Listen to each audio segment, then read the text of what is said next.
Hi, Mike. My name is Jake. I'm a tutor here at DePaul's Writing Center, and I'm going to be giving you some vocal feedback today.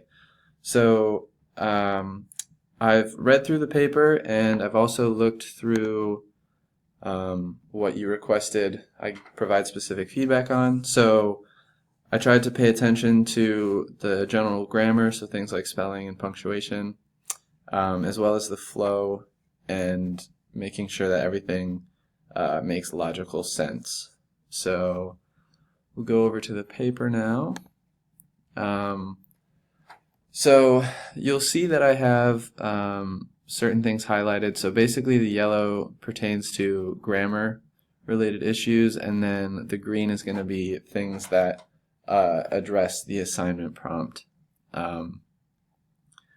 So what I'll do here really quick is just briefly go through each paragraph. I'm just going to tell you the quick notes I wrote down to kind of create a reverse outline. So I won't go into detail about the highlighted portions, but I'll just let you know what each paragraph is about. And that way we can get a better sense of the way the paper is organized and if we think certain things should take place elsewhere or if they're good where they are. So just the organization. But here we go.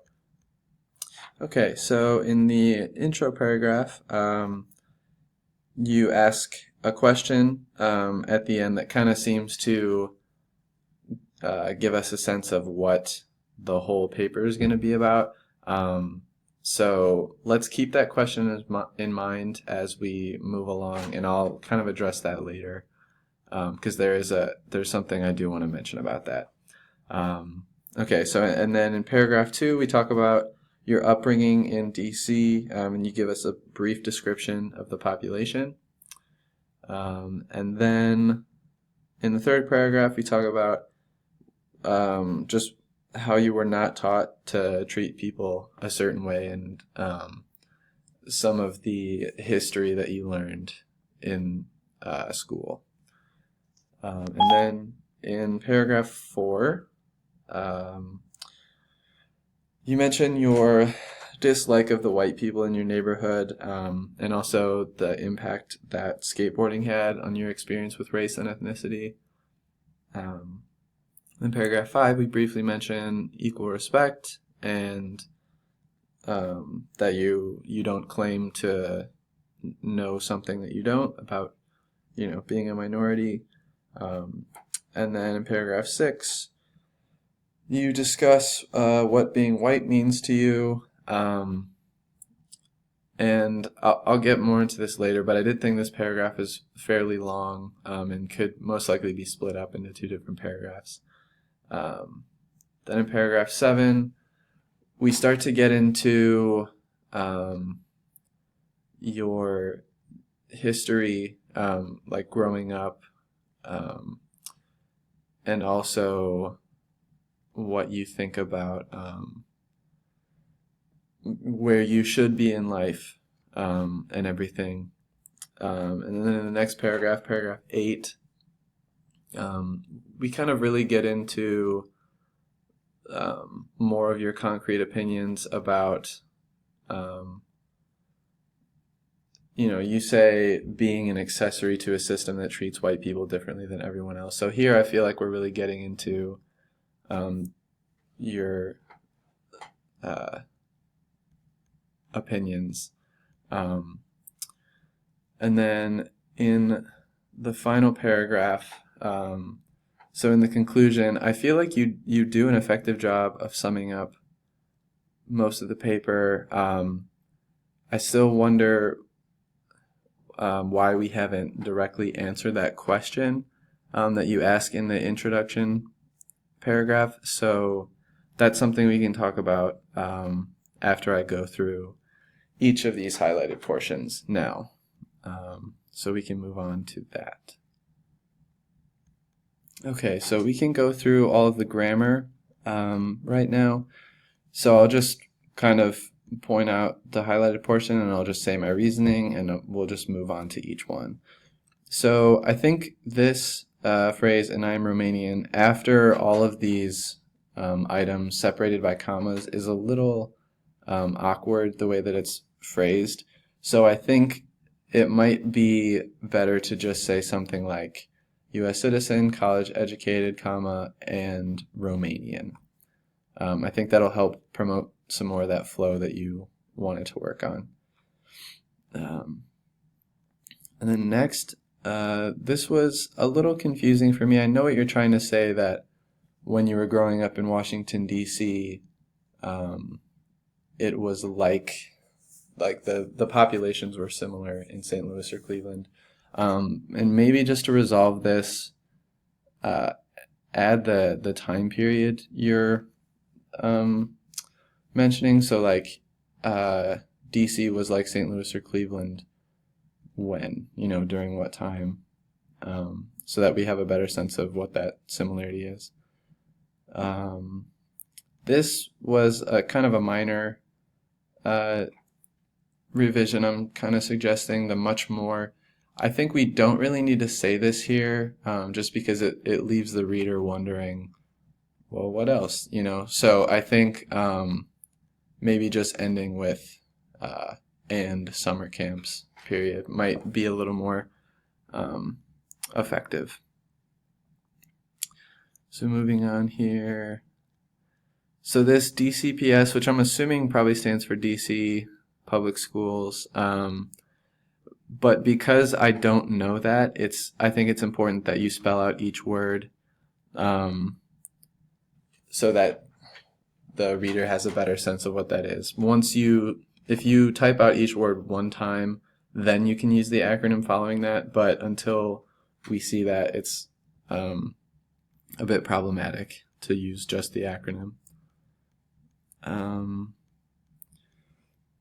All right, and then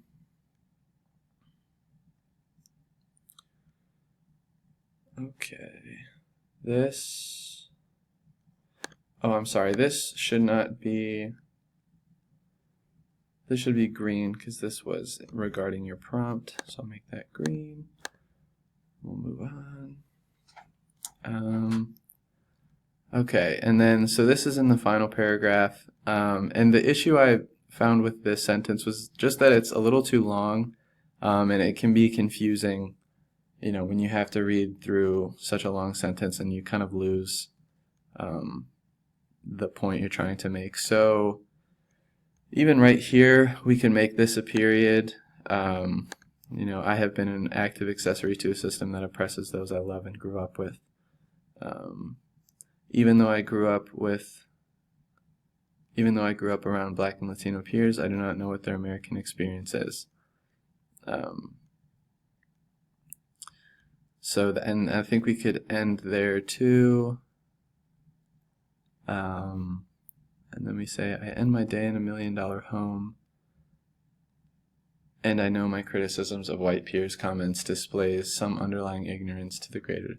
Yeah, so I think if we made this its own sentence, as well as this one, and then we can maybe get rid of this semicolon here and combine these last two, I think that'll make it a lot easier for your reader to understand the points that you're trying to make. All right, so I'm going to go back to the top here and we'll go through all of the green highlighted portions.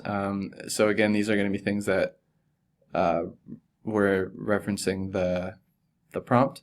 And these are all mainly positive comments that I'm going to have, because I think it's important to point out where you're addressing the prompt and why it's effective and everything, so that you can use that as you revise. Okay, so the prompt, one of the things it asks you to do is talk about what you were taught or not taught regarding race and ethnicity. And I thought this was just a great point, because you pretty explicitly say that you were never taught to treat one group of people a certain way, and that skin color could govern how society treats someone, and that to you race was just a simple physical difference. So I think that's great, and it's really effective because you're clearly explaining your opinions on this issue. I've highlighted this one here. I thought skateboarding and your experiences with it, I thought it was a really cool example or way to show the experiences you had with those different people that you were meeting. So like you said, neighborhoods with predominantly Black or Latino. I just thought that was a great way to kind of incorporate your own personal experience with exploring DC and like the different populations that you encountered. So nice work there. So this is where we get into what being white means to you, and you say that it means almost nothing, which I think is really telling of your experience with race and ethnicity. So it seems like to me it was never a big deal to you, until you thought about the economic situation that you were in, and so before you came to college, things were different. Then moving on. So this is again just more, I think, really credible information about what you were experiencing and the way you feel about the systems we have in place, regarding race and ethnicity and everything. I think your opinions and understanding of white privilege is obviously a very important aspect of this paper. So I think any chance you get to outline your thinking on that is very important in describing your understanding of race and ethnicity in general. Again, I think continuing the same thought, you say you are ashamed to be an accessory to a system that treats white people differently than everyone else. So again, just giving us more clear understanding of your opinions. And I also think it's